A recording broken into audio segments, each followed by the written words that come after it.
The recent Bitcoin gains we have seen the last few days has come to an end, snapping the longest rally since December. For more on what's going on in the crypto market, I'm joined by our editor-at-large, Cory Johnson. So, Cory, walk us through the day and where the momentum is going.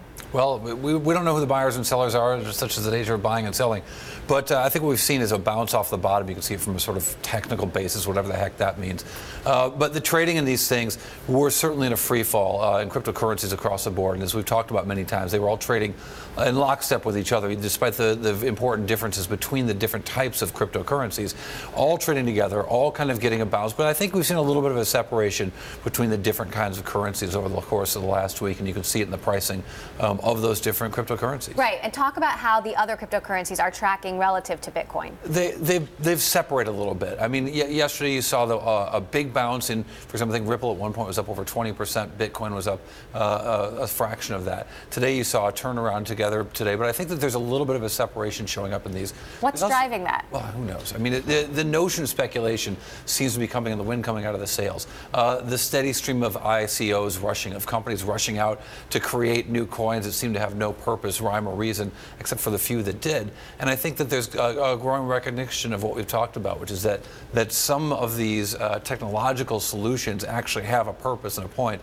The others that are just a store of value or a way to speculate are looking more and more silly. And I think some of that speculative steam has been taken out of the market. We're starting to look at these companies as different from each other. Meantime, Japan's CoinCheck, which had frozen withdrawals after that theft, started allowing them again quickly. $373 million was withdrawn. What do you make of that? Well, I think that that was another thing. Is the notion that there's a greater fool out there, that if I could buy this thing, someone's going to buy it for more later, was broken by that problem of this notion of this currency that few had ever heard of before, losing hundreds of millions of dollars in value. And the idea that something like that could even have that kind of value, I think, comes as a surprise to a lot of other people. But the people involved in it must have known on some level that this thing that they were buying, they were only buying it so they could sell it to someone else.